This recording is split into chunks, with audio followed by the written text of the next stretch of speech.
it's, again, very easy for a department to feel like what they do doesn't impact the entire city in a negative way, right? It's very easy for you and your department to be staff, and you're going through the process and you're submitting your budget every year, and you're managing it, monitoring it, you're doing your accountability without ever thinking about, where have we not put an investment? Where have we not pruned trees? Where have we not paved asphalt? Where have we not put summer park staff for programming? 4 Degrees to the Streets is designed to empower anyone curious about places and spaces, not just persons with professional degrees or backgrounds. Here we will cover a host of topics, including transportation, health, housing, and the environment through the lens of racism, classism, and sexism, and give listeners the tools they need to overcome institutional barriers. Follow us on Twitter and Instagram at the 4 Degrees Pod, and tune in every other Tuesday where Nemo and Jazz keep it 4 degrees to the streets.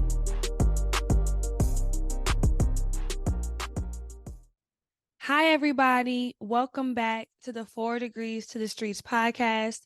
I cannot believe we are moving through season 4 so quickly. Today, we're going to be having a conversation about budget equity. Before we get into that, Nemo, how you doing? What's going on? Talk to me. But yeah, I'm doing well. I can't complain. I do think that the weather is in cahoots with the work week. And I feel like it's been nice during the work week. And this is like the second, I feel like every Saturday I can remember in recent memory, it's just like pouring down nonstop rain. And so that is giving me low vibrations today, but I'm here. How are you? Poo on the rainy weekend. That sucks. I'm well. I have, so I'll go here.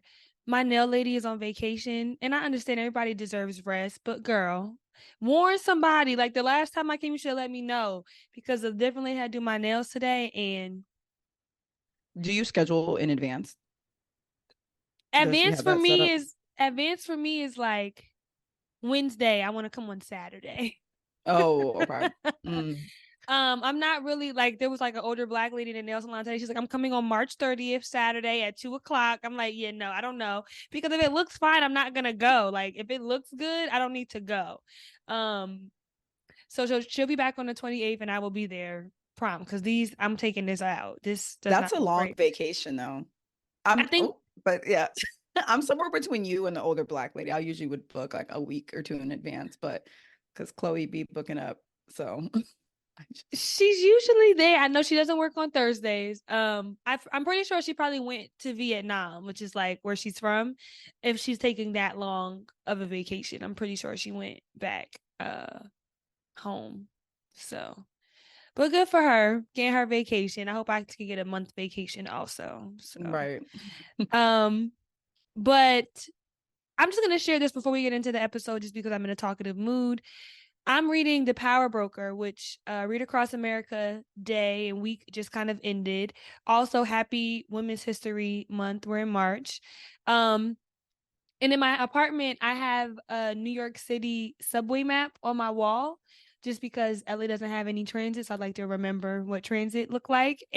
And I'm reading The Power Broker, which is about like New York City and its development through Robert Moses. And did you know, Nemo, that the Triborough Bridge was supposed to, like, the Manhattan terminus was supposed to be at 100th Street instead of 125th? And the only reason why it's at 125th is because a wealthy newspaper owner owned property, and he wanted the city to acquire his property.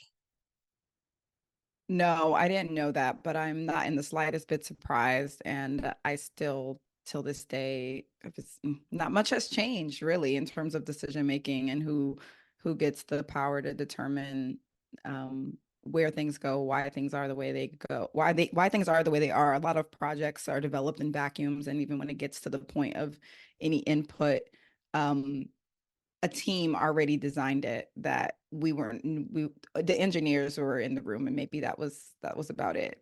Yeah, to me it was shocking, because I totally agree with you. It's shocking to me because from a transportation standpoint, right? where the Triborough Bridge is, it's like you're definitely going south. Like you're not taking it to go north. So they even talk about it in the book of like you cause motorists to have to drive an extra 25 blocks anyway just to get to like Midtown. And so like it couldn't even, it's not even an engineering feat. It literally is just like we decided not to pick a fight with a rich man. It's like, dang, the infrastructure of the city is all because he owned land and he wanted y'all to buy it from him. Like when you think about the grand scheme of things, it's like, was that really necessary? And I guess I don't have like I don't have the, subway system in New York, or even like the roadways are not quite in my mind. But I assume that maybe a lot of the subway station locations, all of those patterns may have been designed. So, they had to go around the highways in a way. And so, like you said, that major thoroughfare then impacting and having a ripple effect elsewhere too. Meanwhile, demolishing whole neighborhoods, talking about their slums and they're blighted, and not even giving people fair market value for their land on the opposite side. So, power and influence and money. And so, speaking of power, influence, and money, we're having an episode today talking about budget equity. We did an episode in season 1, which you can watch in person. We did that in person in DC. It's called Where the Money Reside. And we talked about the budget process. Where we left that episode off, if you go back and listen to it, Nemo and I started talking about budget equity. And we never really got to really like dig into budget equity because that was the end of our time. But today, 3 years later, we are coming back to it. And so, Nemo, talk to us briefly, just give us a high level of the budget process. Yes, we were indeed at the end of our time during that episode. We were not on Zoom. We were in a studio. We had to go. When you think of the budget process, as it happens in most jurisdictions, there are four main pieces: formulation, legislation, execution, and accountability.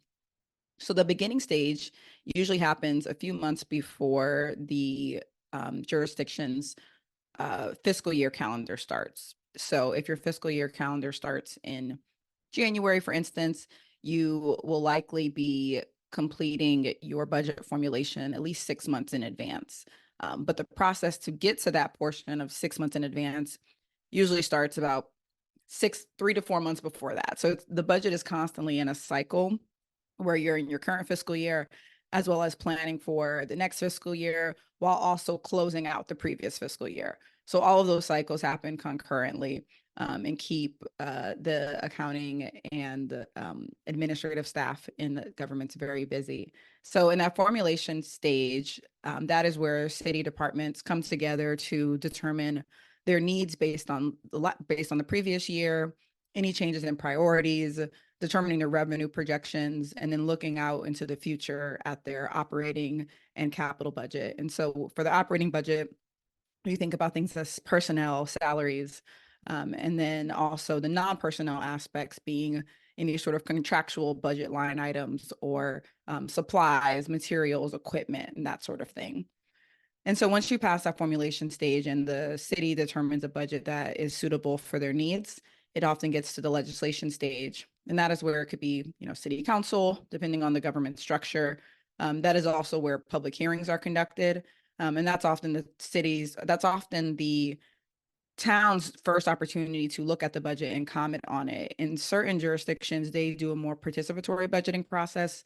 It's not super common, but it is a direction that is ideal. And we'll talk a little bit more about that later when we get into budget equity. And then once that legislative piece happens, then it's voted and approved on.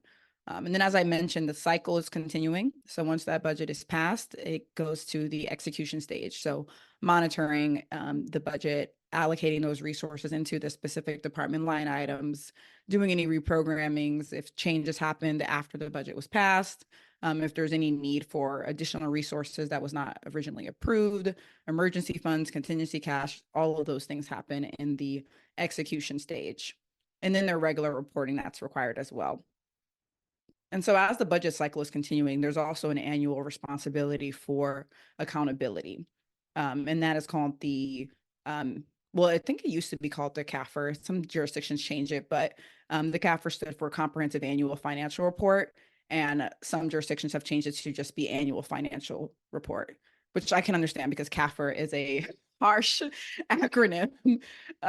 So in a very quick nutshell, that is the budget process, and we do go into this in our Where the Money Resides episode in season 1, episode 8. I think it's always super important to tie planning back to the budget process,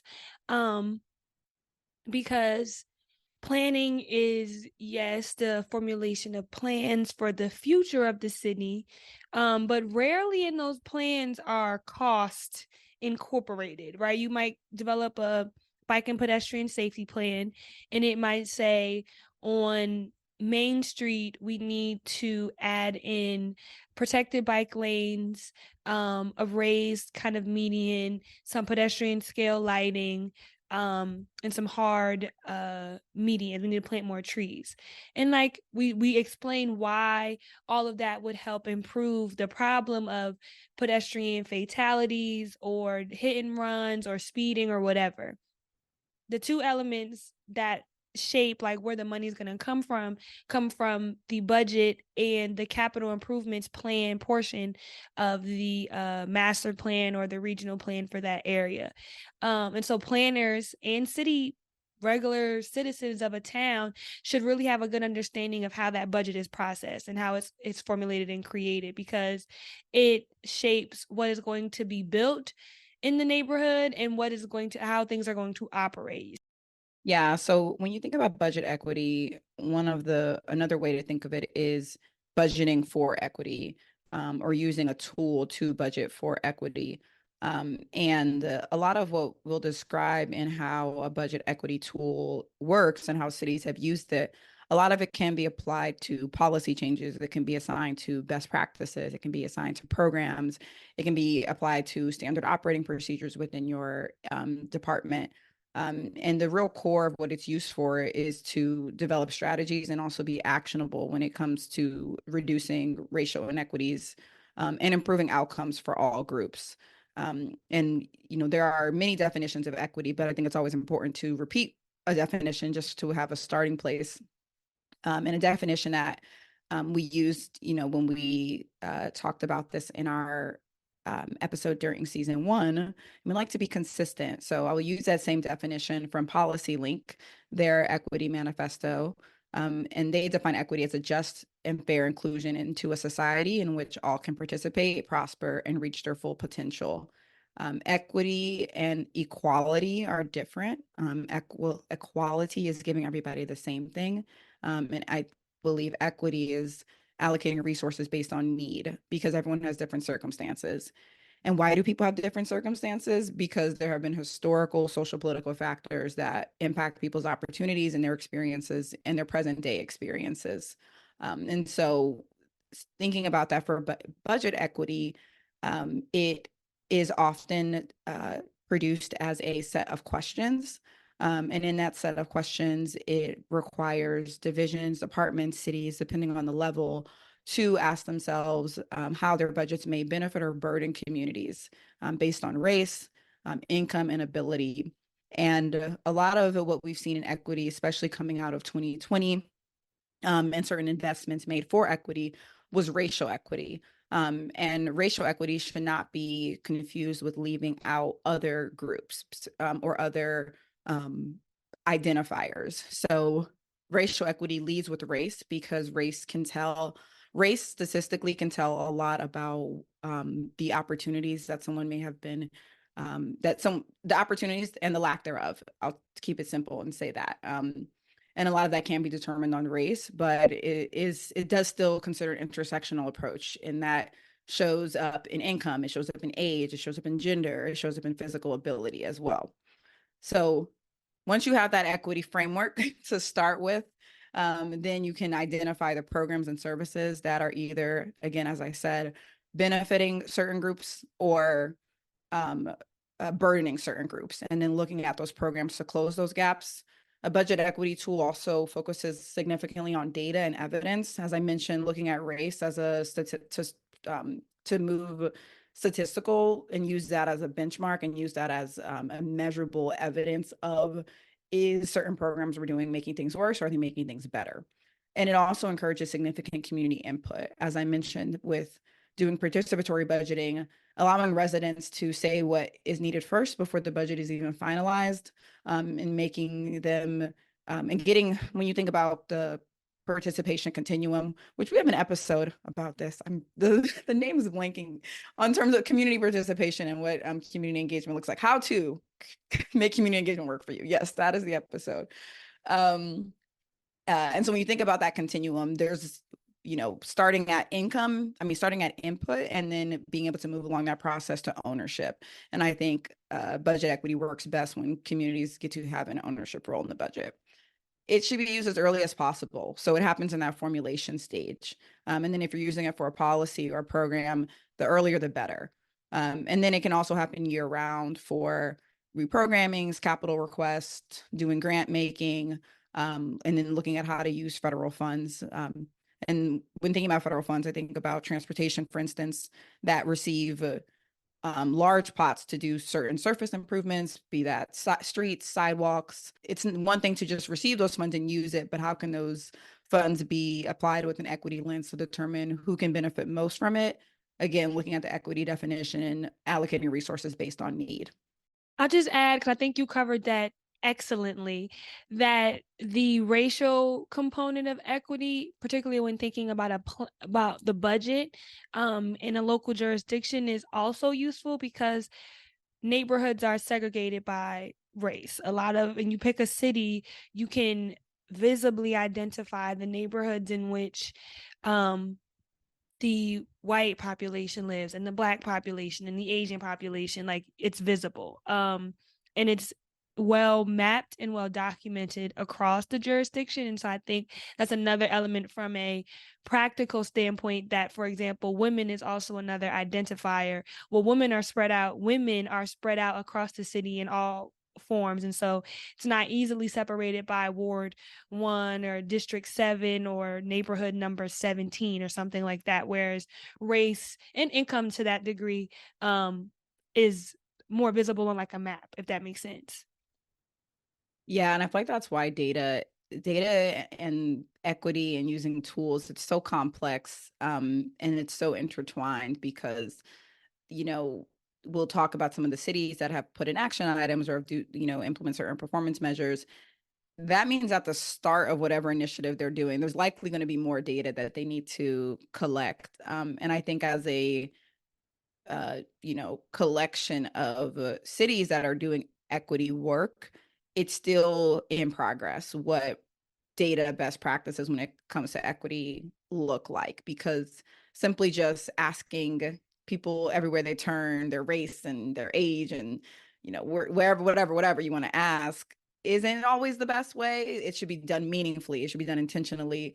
And so that's still in progress. I feel like we could do a whole other episode on equity and data, truly. But that's something to always have in the background of like, well, okay, well, I want to do this in my city, but we don't have that information now. It's like, well, you got to kind of start collecting it at some point. And that's always a whole other task and responsibility and requires coordination too.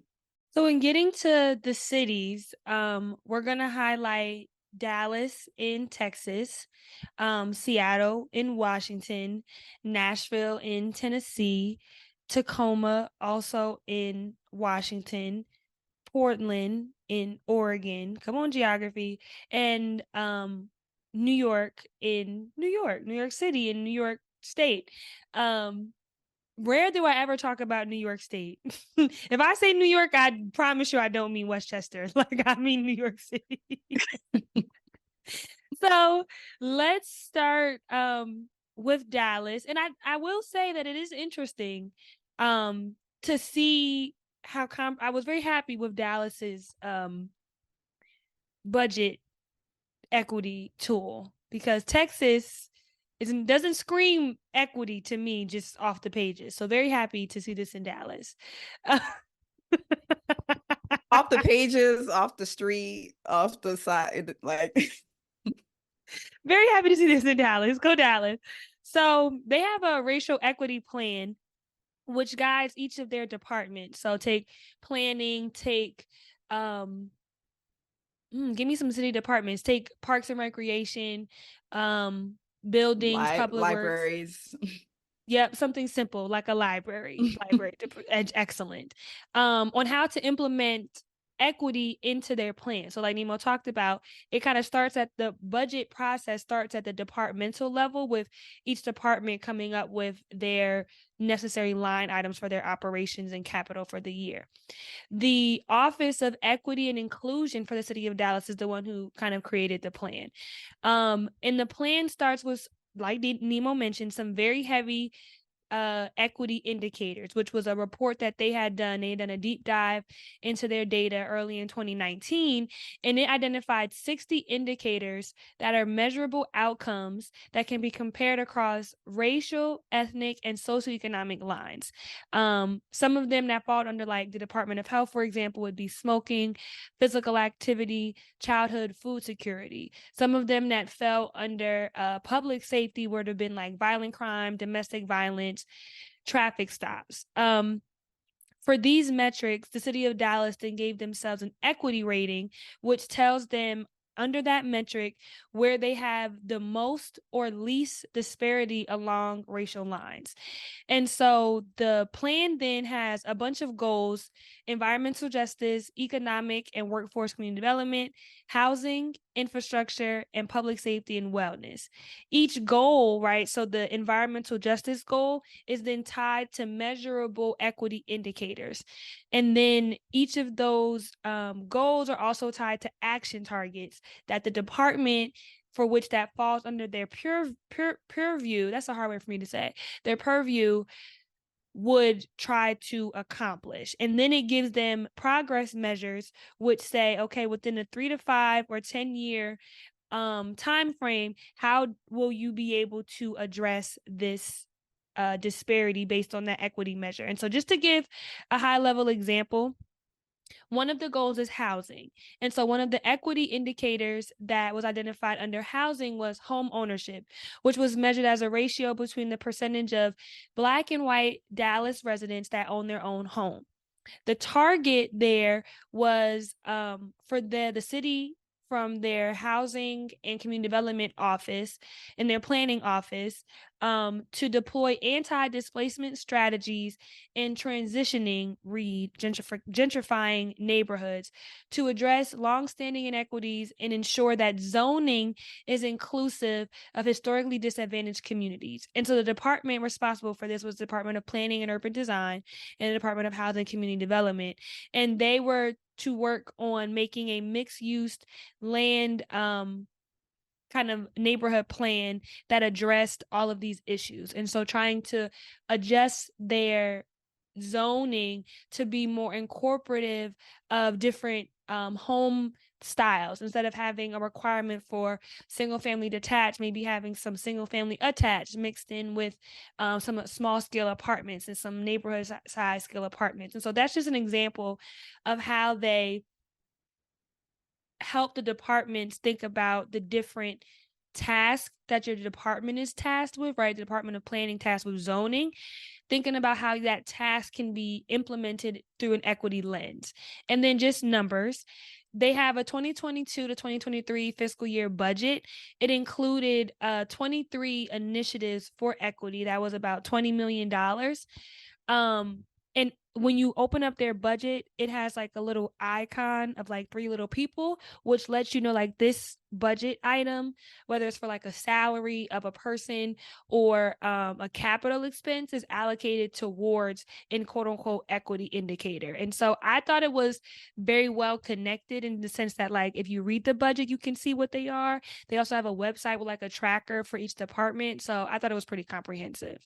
I did, however, think that the amount of money allocated towards equity in the budget was a little small. It's only 1% of the city's overall capital and operating budget for that same year. It was exactly like 0.4%. And so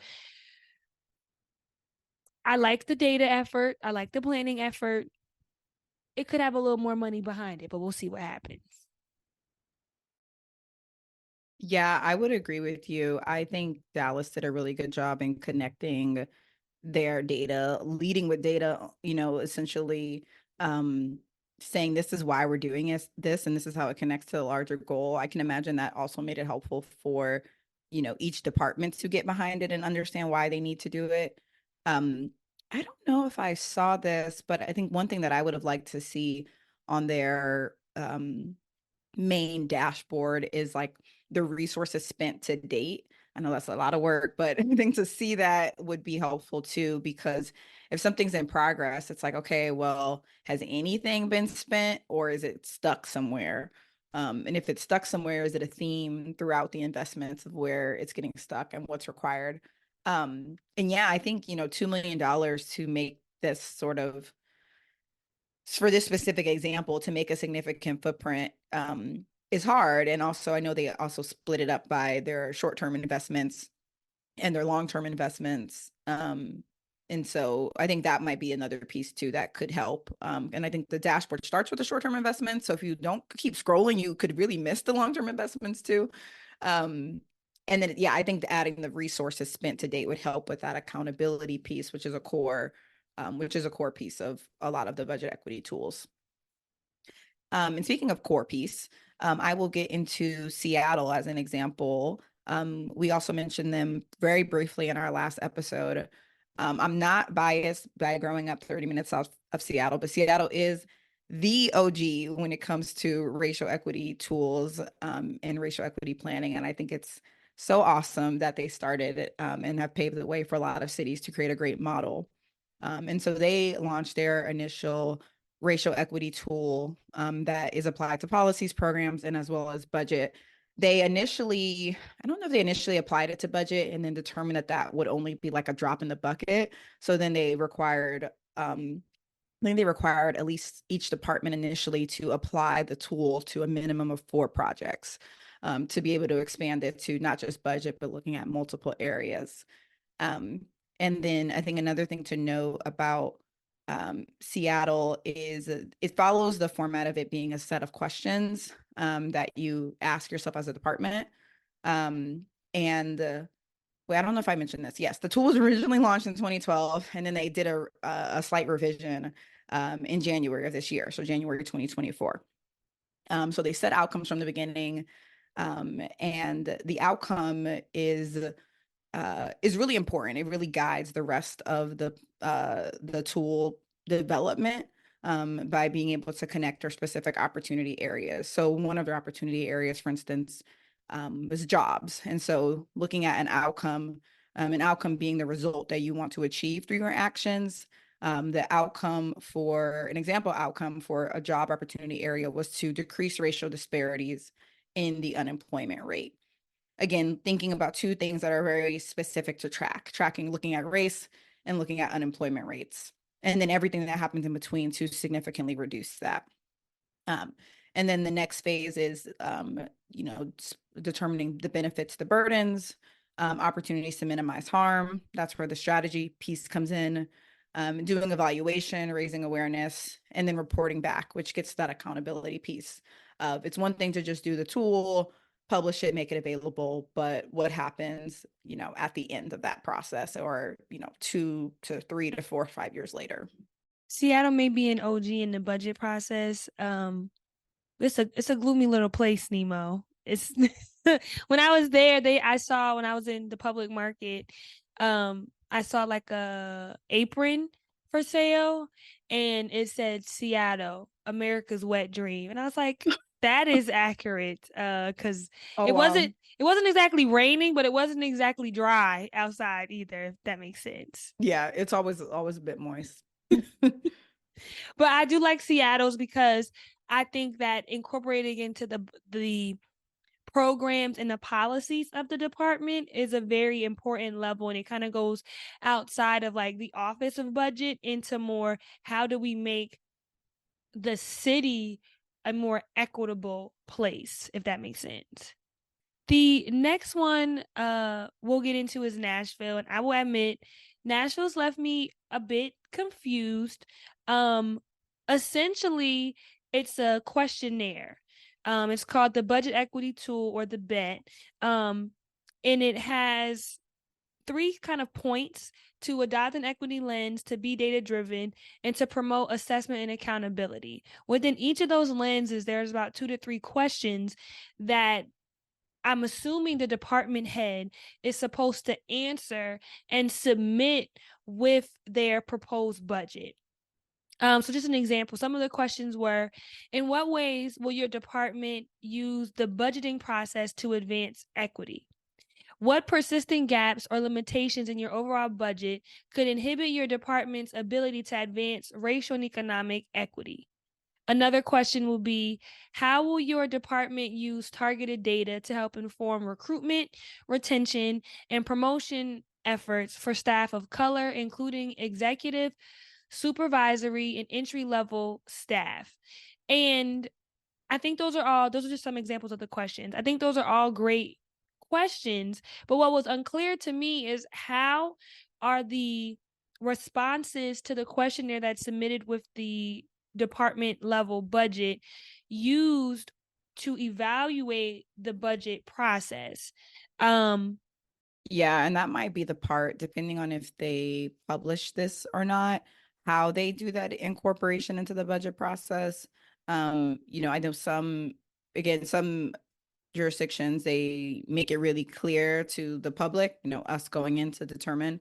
But then some of the analysis is actually done in a place that's not published as much. And looking at each specific budget request and determining if there is a racial equity or an equity case for the enhancement or reduction. So say if they're submitting a reduction to their, I'm going to keep using libraries again, but to their, I'm thinking of an example for libraries specifically, but maybe they have to reduce staffing across the libraries, and then being able to say, well, this will particularly have an impact at this library in this neighborhood because we know that there is less internet connectivity in this neighborhood and residents rely on the library for this resource. And they may need help getting a library card. They may need help, figuring out how to, use certain things on the computer, and having less staff could then make them could make residents overall just have a lower customer service experience, or a lack of getting what resources that they would normally get from the library,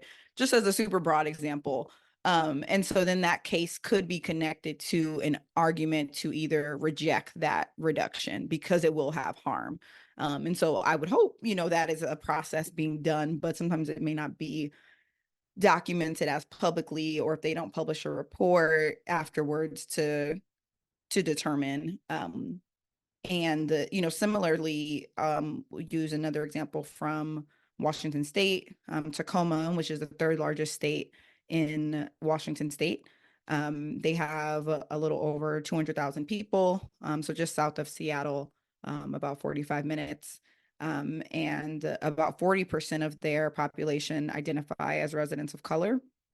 And similarly, they also have a questionnaire, and they've done a lot of work to embed equity across their city, and using a lens to not just budget, but other areas of their city as well. And they actually, I think, are really well. They have office hours. So you mentioned, like, what if somebody submits a poor response? They have that opportunity, and they also work with their Office of Equity and Human Rights to review the proposals, and also work with departments to make sure that they're submitting quality proposals. And so I think that training piece from the onset, with looking at tools and looking at budget equity tools, are really important to make sure that the departments are able to produce quality to ensure a better assessment of the benefits or harm. Yeah, I think that's helpful. I'll go back to Nashville, and I think that's great. The example that you use on how it might possibly be, the questionnaire might be used like internally. I think my general thing is, I feel like transparency also makes things equitable. Like, when the situation is not transparent, there's not a way to confirm or deny whether or not the process was followed in an equitable manner. And I also think that when it comes down to like how cities are using tax dollars, should be a pretty transparent process. Like, I'd like to see, how are you using, I think we quoted this, I know I quoted this the last time. But J. Cole talks about, like, how they're using my money is very troubling. And I'd like to know, how is it being done? The process should be a bit more transparent. Do you want to stay on the Pacific Northwest in Portland, or you want to jump to New York first? Yeah, we'll go to Portland, since a lot, maybe by proximity, but a lot of the examples both in Seattle, Tacoma, and Portland are similar, in that it is a similar questionnaire or worksheet to identify those positive or negative impacts based on race or other indicators. One thing I think that stands out about Portland is that before they implemented their budget equity assessment tool, all of their departments release 5-year racial equity plans. So before they even started the budget equity piece, they already knew internally they had an equity statement, they had goals, they had a vision they were working towards. And their city council also was stood behind it and passed a resolution requiring departments to use the tool, and base their budget decisions on their racial equity plans and also their ADA, American Disabilities Act, transition plans. So, assuming that may have been another ongoing transition that was happening within the city. And the core of their resolution was based in anti-racism, structural racism, institutional racism. And so some of their goals was to make service levels more equitable, tracking and reporting based on community or geography, improving participation. And so they actually did implement a participatory budget process that paused during COVID, but it recently started back up in 2023, where each, district, they pick a committee, and that committee has $1 million to allocate to where they best see fit. And those committees meet ongoing, and they actually take that feedback and then put it into the formulation of the budget process. And I really like that it's not just a one-time event on a Wednesday at 5:30 to get their input for the budget, but actually identifying a committee and having it be over time, I think really helps with that ownership piece when it comes to public participation. I'd agree. I think that's a good example, as we transition from having a conversation about transparency to public participation. I'll bring up New York. It's not a budget tool. It is a department level initiative that was only implemented within a particular point in time. This plan came out in 2015, so it's kind of old now, but it's always my favorite. It's a good framework because it shows how one department, I think it's easy, right? A lot of places think about the budget as, so even though they're made up of department level kind of needs and plans, I think it's easy for cities to say, like, it's hard for us to make a budget equitable because it's like the whole city. But I think this New York and their New York City Parks Department is a really good example of like how one particular department can impact the equity of an entire city. In that, similar to libraries, the Parks Department has assets all over the city. And so the quality and the maintenance of those assets drastically impacts the neighborhood, and since it drastically impacts neighborhoods, it drastically impacts people. And there is an opportunity for the impact to not be equitable across neighborhoods. And so that's what was going on in New York City. The Community Parks Initiative launched in 2014 with the New York City Department of Parks and Recreation and the Office of the Mayor of New York. Another data-driven approach to look at park quality and neighborhood characteristics. And it was a simple data analysis which says, okay, which parks received capital improvements above a certain number? They chose $250,000 and below $250,000. And then what are the characteristics of that neighborhood based on census tracts? What are populations that are below the federal poverty line, population density, and population growth within those particular census tracts? That analysis resulted in identifying parks that had high percentages of persons under the federal poverty line that were slightly more dense than the average for New York and had some population growth, but had not had a major capital investment in their parks in over a few decades. I think the years is 1992 to 2013, so about 20 years worth. And so from that, they identified these parks in these neighborhoods and they put money towards doing capital improvements in those neighborhoods. And so the map, and we'll have a link to the plan in our show notes, but the map, if you look at it, shows those targeted areas as being, if you know New York, this might sound familiar to you. If you don't know New York, it might be news to you, as being Eastern and Central Brooklyn, Northern Manhattan, and the South Bronx, and the eastern parts of Staten Island. And deep east in Queens. Those are the neighborhoods that had both the necessary neighborhood characteristics to show some sort of disadvantage and did not receive investment in their parks in the past 20 years. And so they then targeted these neighborhoods for capital improvements to repair their parks.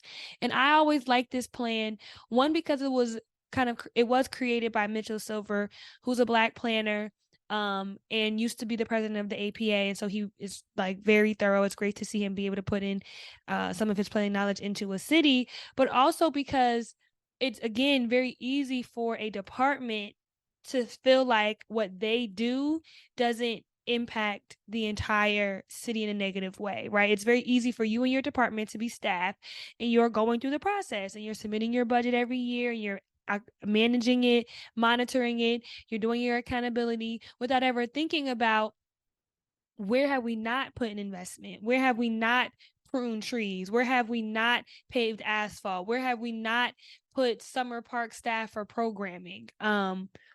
It's easy to see what you are doing, right? And to say we spent this amount of money this year and we were fiscally responsible, but how are you being neighborhood responsible? And that's why I like this program, because although it's not a long-term thing, right? They put in an initial investment into it and to work on a few of those parts that they identified. But I will say that my major critique of it is that it wasn't like a long-term, okay, we're changing the way that we decide which parks to make capital or operational improvements in. It's just, we're doing this today and we're going to go back to normal next year. And I think that is kind of my biggest critique of it, even though I think it is a great initiative. I just wish it wasn't an initiative. It was a process. Yeah, I love how you said like being neighborhood responsible. And it makes me think about, I think what can be a highlight of having an urban planning background is I feel like as a planner, you have to think about the city in from all the different angles. You have to think about schools, you have to think about economics, you have to think about housing, you have to think about health. But we like spend years studying this and thinking about things from all of these different aspects. And then when you get into the city, parks is thinking about parks, transportation is thinking about transportation, health is thinking about health, and they are completely different offices, sometimes in different parts of the city. And they are responsible for their stuff, and that they are responsible for what they need to report on, and they are responsible for their budget. And it's like, I think when tying it back to equity, that's why it's so important to have a base level training. I think just like, employees are required to have depending on where you fall in your agency, but like writing or like, or like critical thinking skills, like some skills are basic for employment and they're written on the position description. I think a lot more positions and entry points in government need to have equity as a basis for, as a, what is it called? Knowledge, skills, and abilities when it comes to hiring. Because having that historical timeline and context is so important for doing future initiatives, and looking at the historical context of historical inequities and making them better. You can't make it better if you don't even know, because you don't know the racist history of the place you live or the place you work, I should say. It's so important to understand, especially with the parks example of like why were certain parts of the city disinvested, rather than just coming in day one and just allocating resources based on vibes. I know we just went through all of those cities rather quickly, but hopefully they were just the right bite-sized nuggets of information to get you thinking about where you live, or where you've lived before, or what you've seen, and how it's been framed in the context of an investment. And if the investment was made, what did you see after the investment was made? Because there can be a long time before before things take action. But Jasmine, yeah, what were some of your takeaways? What are you leaving the rapid fire discussion with today? I'm honestly surprised, and it could be just our lack of research done. I was definitely thinking we would see more cities kind of spread across the country, if that makes sense. Like we see like a cluster kind of in the Pacific Northwest, I think based on like Seattle's success rate. But I was definitely expecting to like I'm surprised I didn't find one for Chicago. So I guess I'm saying that I'm curious about in the budget circles and the circles of people who go to conferences for budgets and the circles of people that go to work events that work in on city budgets, how much of this conversation is happening there and how much of it is truly about like financial responsibility and a fiduciary responsibility to your taxpayers. Like how much of it has gotten into the because what we're talking about really why planning is so the budget is so important to planning is we're talking about the societal implications of a dollar. Every dollar, a penny earned is a penny saved. And what we're talking about here is a penny allocated today in neighborhood X is a penny not allocated today in neighborhood Y. But if every year you're only allocating pennies towards neighborhood X, at a certain point that becomes the better neighborhood for schools, for libraries, for whatever it is that's receiving these dollars. And so that's why I like having this conversation about budget equity, because it demonstrates how like money and the dollar that is contributed to it definitely will shape the lived experience and the quality of life of people in different neighborhoods. That's my little takeaway. Yeah, no, I love that.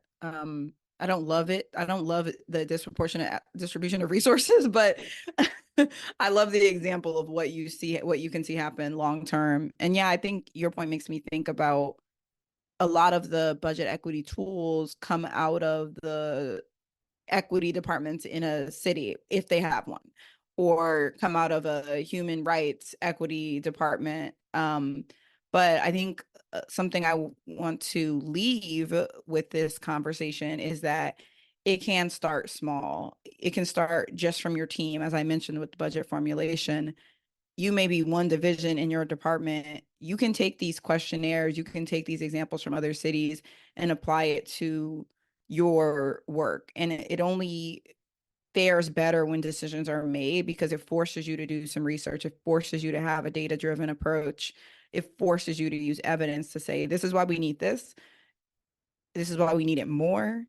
Here are the numbers. The numbers don't lie. So I know it can seem, when we use words like initiative, tool, indicators, performance measures, metrics, like I know all of that can sound really overwhelming, but it can really start with pen and paper and looking at division level, department level, um, you know, at any level and can still be applied and make a difference. So with that, we will leave you. I want to acknowledge two things that are happening. The podcast is going in person. We're doing some really cool things outside of this podcast. And so on March 28th, Nemo will be moderating a panel with Smart Growth America. And so you can find more information about that panel on Smart Growth America's platforms. And we'll have something on our page about it also. And then on the 14th of March, I will be sitting on a panel along with a couple other great planning entrepreneurs for APA's Women's History Month panel presentation. And so see us in person on Zoom. So you can see our faces and everything we got going on. We hope that you enjoyed this episode. Yes, and we drop episodes every other Tuesday, and you can follow us on social media at the number 4 degrees pod. Peace out, y'all.